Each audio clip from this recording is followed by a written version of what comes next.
Hello there, and welcome to your general weekly reading for the week beginning October 8th, 2018. This week I'll be using the Mystic Fairy Tarot cards by Barbara Moore. And also intuiting any additional information that comes in from the guides and from the universe so that we can have the best understanding on what is all to come in this upcoming week. So, this upcoming week we have a new moon.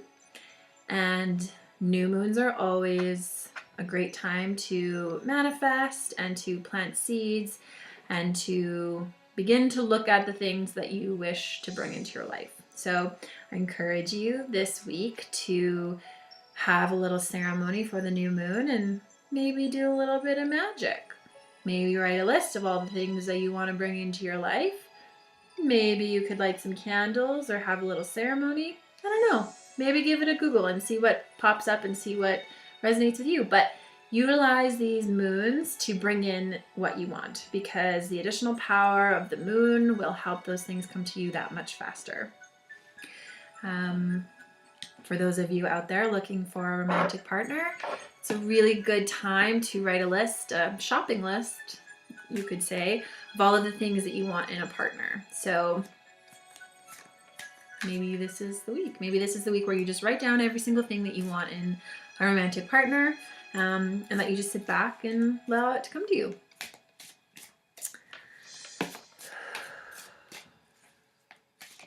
This week feels interesting. Feels good so far. Tiny little bit of anxiety clearing here. A little bit of grief. If you've been struggling with grief and a lack of clarity, maybe even manifest that. Maybe utilize the new moon to release those energies once and for all. Energy does what we tell it to do. So everything is with intention. So holding the intention that you are willing to release it and let it go will allow it to actually let go and release. Okay, what are we to expect? And for those of you in Canada, happy Thanksgiving. It's a great time to look back on all of the wonderful things that have happened to you in your life and to be grateful and to share that gratitude with family and friends and to make time for friends and to feast and celebrate. It's a great time of year. Okay, so for the theme of this week, we have the Nine of Wands. And so the Nine of Wands is basically consequences. I hate using that term, but for lack of a better term, consequences. So this doesn't necessarily have to be negative. It could just mean that you've done all that you could do, and now it's time to pay the piper. So with that in mind, go through this week knowing that whatever is going on to you is not because you deserved it or because you manifested it or because you thought negatively or you wish something bad upon somebody. It's basically just, setting, when we put our, when we look at our lives, we can understand that by the decisions that we've made, that's how we've gotten to this point. So it's kind of an empowering spot to be in because we're not blaming others for the things that are going on in our lives. We are simply just acknowledging that we played with the cards that were dealt, basically. So take your power back this week. Don't blame others for the things that perhaps may be going wrong in your life. Look at the parts that you have played in that, and be open and willing to adjust that a little bit. And if you don't like the result of your actions, the things that you've been putting into motion, you always have the opportunity to change it. And on the flip side, if you are overjoyed with the success that you have had in your life, be grateful for it, of course, but celebrate that. You deserve it. You did marvelous things to get to this place. And so for those of you who this feels like a success, enjoy it and take the credit for it because you did that. You worked hard for it. And that will be coming up in a lot of different ways this week. And it might just be coming from left field, but that's kind of like the theme. So, if somebody stops in front of you in traffic and you have the thought like, oh God, what did I do to deserve this? Or if you became late or you went in the wrong line, just empower yourself in making those decisions and bringing yourself back to reality and like, well, is it really that bad? Is it really that? Am I really going to get there any sooner if I picked the short line at Costco? Who knows? That place is a vortex. So you might get lost in there for a little while. Anyways, and Costco is always crazy. So I digress. We have the Two of Cups for Monday and Tuesday. So the Two of Cups is all about romance. As you can see, these little people and, well, the little fairy and the little mer fairy there have a little romance sparking.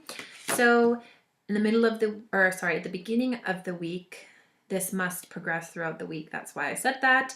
So Two of Cups is all about romance. So coming back to your romantic relationship, looking at how perhaps the actions that you have taken have had this certain result that you are dealing with this week.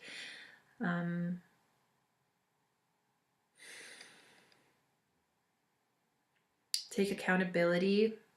Take accountability for your romantic relationship. That's about all that they're saying with this.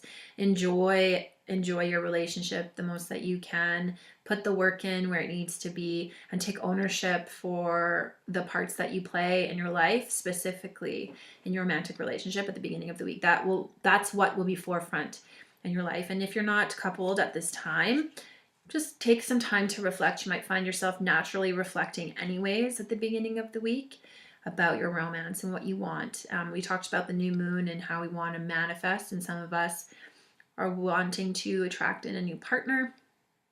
So reflect back on old partnerships. Why didn't they work for you in the past?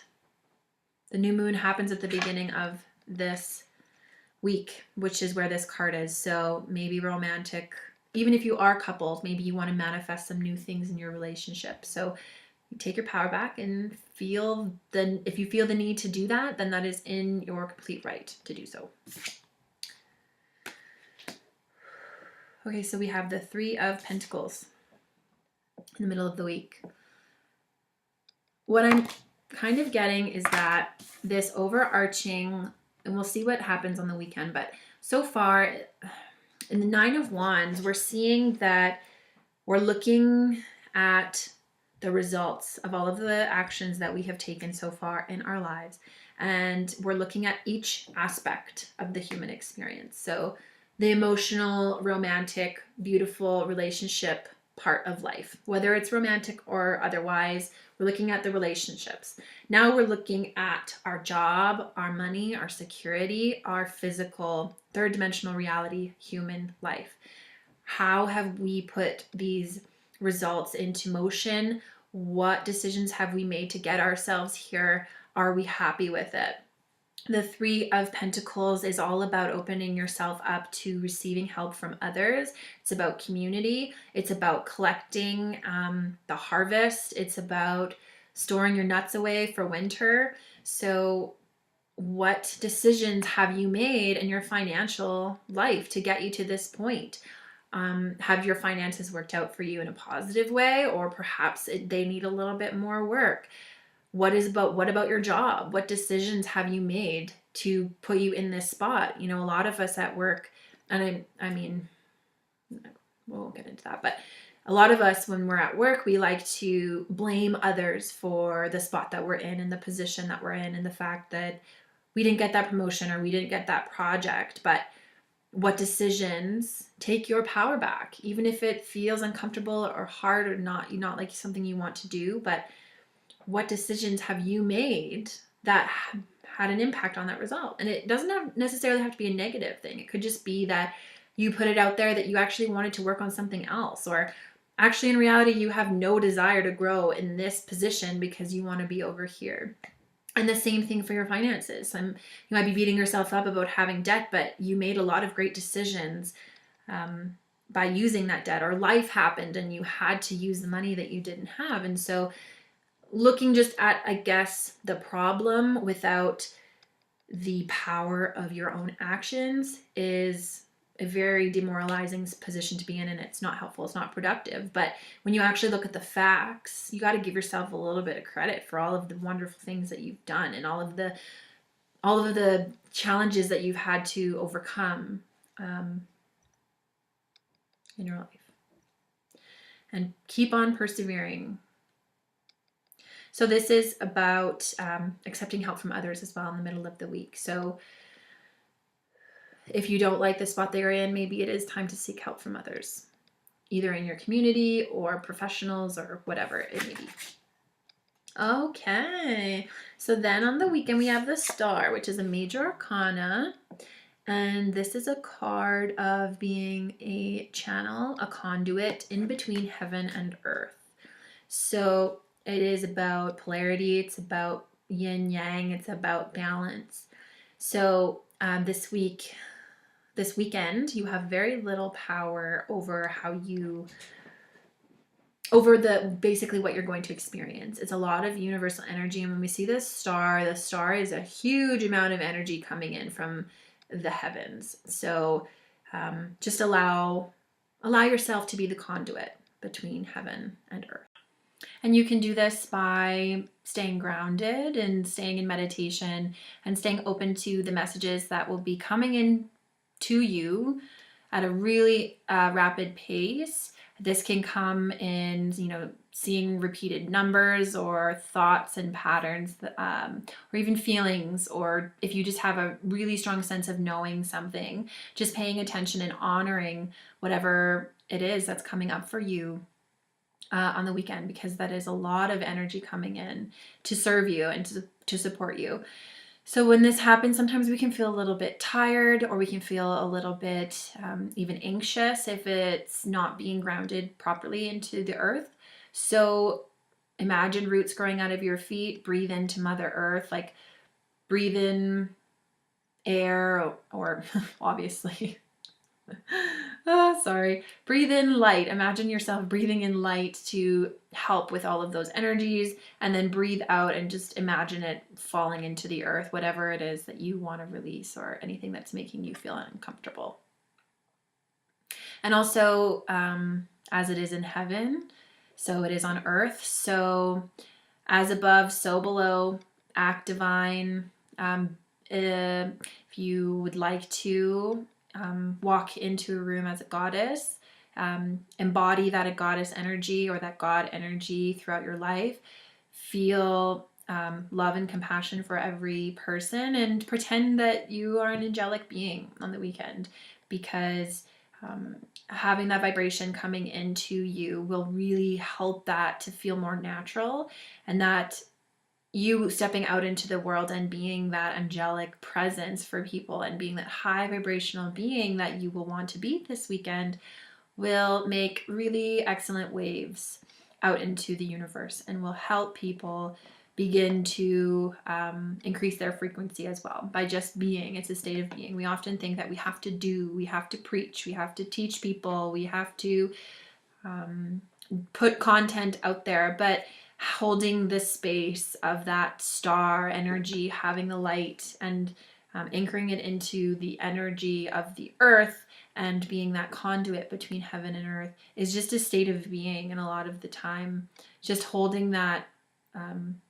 just holding unconditional love and just sitting there and not necessarily acting on it, if that makes sense.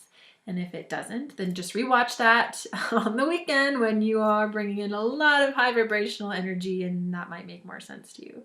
If you have any questions about that, you can feel free to shoot me an email at thejourneytospirit@gmail.com. I would be happy to explain that to you in better detail. And that's it. Thank you so much for watching these videos. If you would like to, please head on over to katiehunt.ca to subscribe to my mailing list so you can receive weekly updates only shared with the people on my mailing list. Thank you so much for watching. I so do appreciate it each and every week, and I hope that you have the best week ever. Have a good one.